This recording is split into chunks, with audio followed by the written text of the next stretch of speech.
Happy Sabbath, everyone. You know, it's quite interesting. This story that I'm about to tell you is an illustration. It matches to this morning Sabbath school lesson, and also as well as last night's message that our guest speaker shared.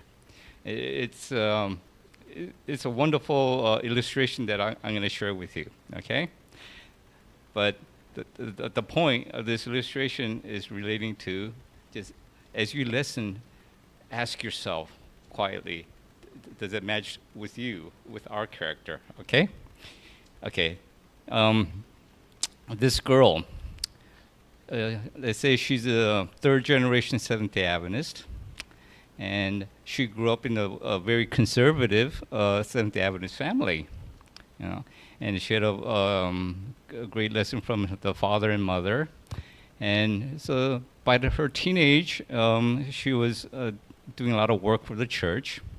And then one day she went to the church on Sabbath, and there was a wonderful Sabbath school lesson that was happening in the youth area. And she realized there's someone new, a young gentleman at the Sabbath school lesson. And he made wonderful, beautiful comments to every question that was presented. And then, so she was quite interested. Oh, wow, we have a guest here. Maybe I should invite him to my home. And then after this, church ended, and during the potluck time, she approached him. Hey, you did a wonderful comments during the Sabbath school lesson, and I'd like to discuss more of that. Can I invite you to my home? So he said, okay, sure, I would love to. And then so they went home together. And then, as he's sitting there in the library, in the living room, she went to get him a juice or something to have a snack, things like that. And while he's sitting there in the living room, he kind of looked around the living room, like, wow, this is a beautiful place.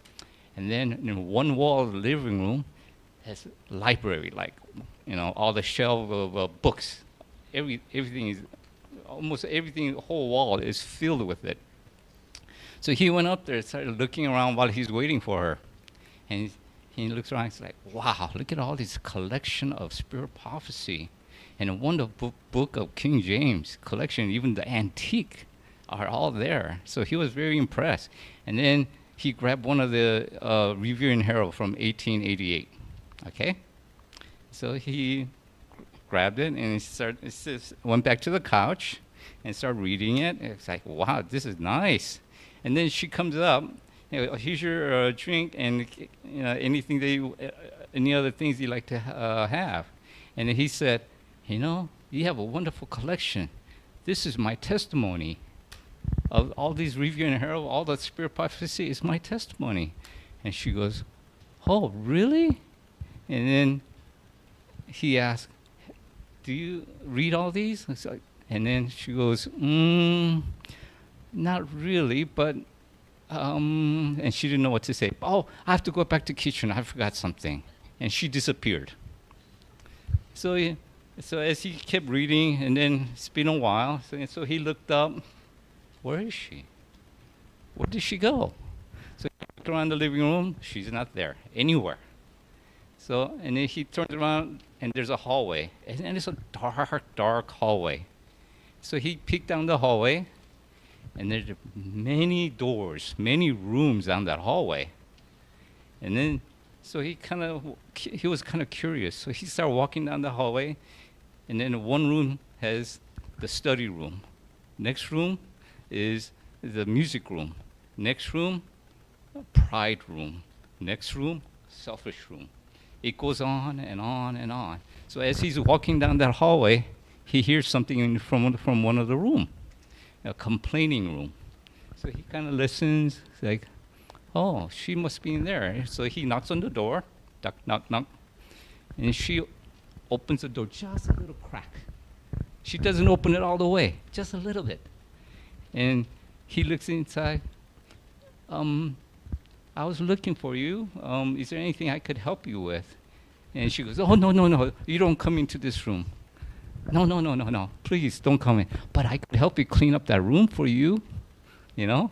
He said, but there's many other rooms that you could go to. And then he said, but you're not there. Can I help you with this room first? You know? But this is an illustration of our character. Even though she found out he's Jesus, okay, but she couldn't stand in the presence of him. Because in the living room has all the collection of his testimonies, his words and his testimonies, all there. But she realized, I cannot in the presence of him because my character is not matching. So she was hiding in one of those rooms where she had pride and complaint and all that. But can we see the point of this illustration? And there's some quote I'd like to share with you. Hold on. Let me open it up. Okay. So what does the living room represent? It's a library of knowledge. We know it by knowledge, right? But our bedroom, what does it represent? It's a hiding place of our sins. So we have, even though we know the truth with our knowledge, but if we don't experience of Jesus, personal relationship with Jesus, we're hiding our sin. Because even in the Bible and Spirit Prophecy, it talks about our hidden sin. So we need to be very, very careful as we claim to know the truth, right? And it says here, as we know, in 2 Timothy 2, verse 15, study to show thyself approved unto God. Yes, we study to show thyself approved unto God. But in Spirit Prophecy in Maranatha 74.2, it says, how shall we know for ourselves God's goodness and his love? In the book of Psalm tells us, not hear and know, read and know, or believe and know, but taste and see that the Lord is good. How many of us have that experience of Jesus in us as we study, as we go to school, as we go to church? When we experience him in our life, as we walk every day, that's a taste of Jesus in us. So let's have that experience of that wonderful taste of Jesus in our life continuously, okay? So it's a wonderful illustration that God has given us here. So think about this morning's Sabbath school lesson as well as last night's presentation from our guest speaker, okay? Have a wonderful Sabbath.